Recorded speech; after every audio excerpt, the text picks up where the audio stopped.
नमस्कार, आदाब, सत श्री अकाल, जय भीम, जोहार। मेरा नाम है नवीन कुमार।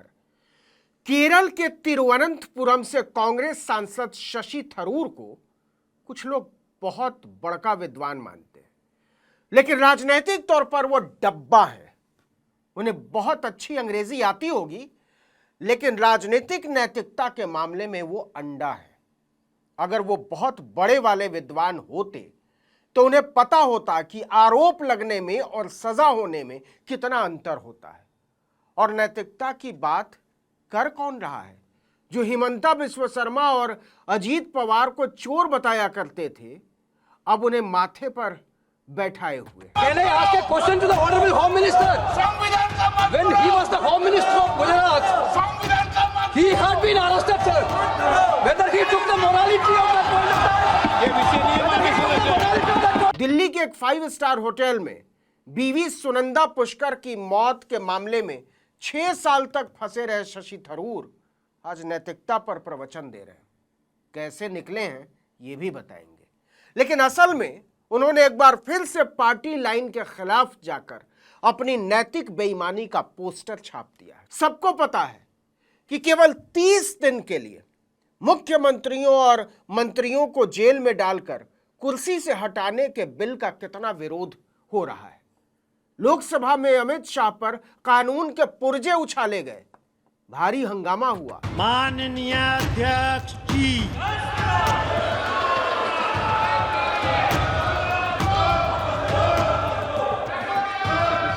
गंभीर आपराधिक मामलों में गिरफ्तारी और 30 दिन तक जेल में पूरा होते ही मुख्यमंत्रियों और मंत्रियों को पदमुक्त करने वाले विधेयक का कांग्रेस ही नहीं, पूरे विपक्ष ने विरोध किया है। श्री वेणुगोपाल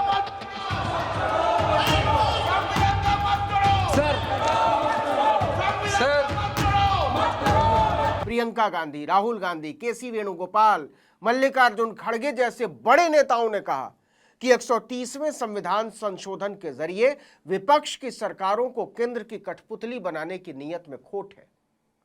लेकिन शशि थरूर ने फिर पार्टी से अलग लाइन ले ली। पार्टी लाइन से अलग हटकर उन्होंने न्यूज एजेंसी एएनआई से कहा, जहां तक मेरा प्रश्न है, मुझे इन विधेयकों के बारे में ठीक से जानकारी नहीं है, आपको प्रतिक्रिया कैसे दूं? लेकिन पहली नजर में यह बिल उचित लग रहा है, जिसमें कोई भी जो गलत काम करता है उसे सजा होनी चाहिए और उसे किसी बड़े संवैधानिक पद या सियासी पद पर नहीं रहना चाहिए। मुझे लगता है कि यह बात तो सही है। तो पहली बात तो यह है कि यह माना नहीं जा सकता कि जो बात देश में अखबार पढ़ने वाले हर आदमी को पता है, पूरी संसद को पता है, हर जागरूक नागरिक को पता है, वो शशि थरूर को पता ना हो। और मान लीजिए पता नहीं ही है, तो फिर फटे में टांग अड़ाने की जरूरत क्या है? नहीं बोलते, कहते मुझे नहीं पता, जब पता चल जाएगा तब बोलूंगा। आप तो बहुत पढ़े लिखे सांसद है ना, झुमरी तिलैया के वार्ड नंबर 13 के पार्षद थोड़े हैं। मोटी मोटी किताब लिखी है आपने, देश दुनिया में भाषण देते फिरते हैं, तो आपको पता नहीं है कि आरोप लगाकर जेल में डाल देने का मतलब क्या होता है? आपको पता नहीं है कि दसियों साल से लोग बिना फैसले के जेलों में पड़े हुए? आपको पता नहीं है किसी देश में हुकूमत ने उमर खालिद जैसे नौजवानों को बिना किसी चार्जशीट के 5-5 साल से जेल में सड़ा रखा है? क्या यह माना जा सकता है कि शशि थरूर को इन सब के बारे में कुछ हवा ही ना हो? और सरकार कह रही है कि इसी तरह जेल में डालकर हमको किसी भी मुख्यमंत्री को, मंत्री को हटा देने का अधिकार चाहिए। थरूर के इस बयान से पहले प्रियंका गांधी का बयान आ चुका था। प्रियंका भी उसी केरल के वायनाड से सांसद है, जहां से शशि थरूर उसी कांग्रेस पार्टी से चुनकर आते हैं। उन्होंने 130वां संविधान संशोधन बिल के विरोध में तीखी प्रतिक्रिया जताते हुए इसे कठोर और अलोकतांत्रिक बताया। प्रियंका गांधी ने आरोप लगाया कि इस बिल को भ्रष्टाचार विरोधी बताना सिर्फ लोगों की आंखों में धूल झोंकने के लिए। मैं इसे बहुत कठोर मानती हूं, क्योंकि यह सभी चीजों के खिलाफ है। इसे भ्रष्टाचार विरोधी समाधान बताना लोगों की आंखों पर पर्दा डालने की तरह है। कल को आप एक सीएम पर किसी भी तरह का केस लगा देंगे, बिना दोषी सिद्ध हुए 30 दिनों तक गिरफ्तार करेंगे और फिर उन्हें सीएम से हटना होगा। यह पूरी तरह असंवैधानिक और अलोकतांत्रिक है, बहुत ही दुर्भाग्यपूर्ण है, प्रियंका गांधी ने कहा। लेकिन शशि थरूर कह रहे हैं कि ये तो बड़ा शानदार है, इसमें समस्या क्या है? अब आइए शशि थरूर की नैतिकता पर बात कर लेते हैं। 17 जनवरी 2014 को दिल्ली के एक लग्जरी होटल में शशि थरूर की पत्नी सुनंदा पुष्कर को संदिग्ध परिस्थितियों में मरा हुआ पाया गया। तब वो केंद्र में मंत्री हुआ करते थे।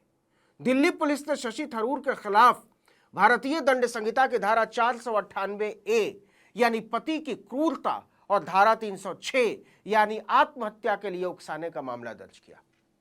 पुलिस का दावा था कि थरूर के साथ तनावपूर्ण वैवाहिक संबंधों और कथित प्रताड़ना के कारण सुनंदा पुष्कर ने अपनी जान दी।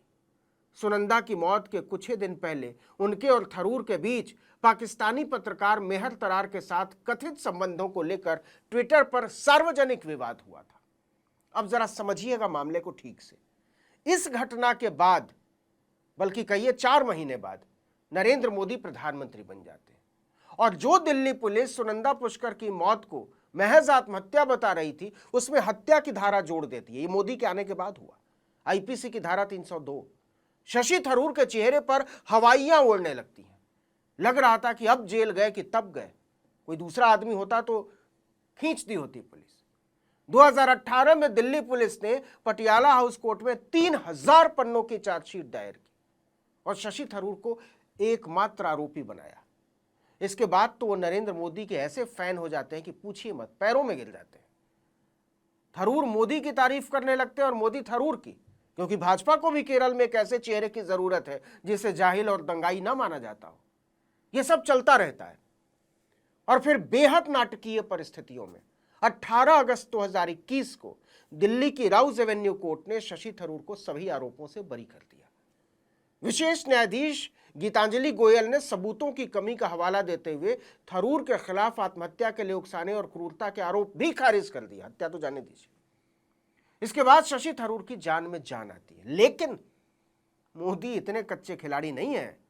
राउज एवेन्यू कोर्ट के फैसले के लगभग 1.5 साल बाद 2022 दिसंबर में दिल्ली पुलिस ने इसे चुनौती देते हुए दिल्ली हाई कोर्ट में याचिका दायर कर दी। इतनी देरी याचिका दायर करने में फैसले के खिलाफ आमतौर पर नहीं होती।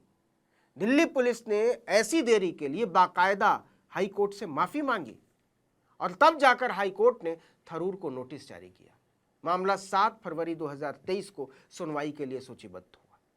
इसके बाद की कहानी हम भी जानते हैं और आप भी, कि शशि थरूर कांग्रेस में होते हुए कैसे बीजेपी के एजेंट बनते चले गए। और बीजेपी भी नहीं, मोदी कहना चाहिए।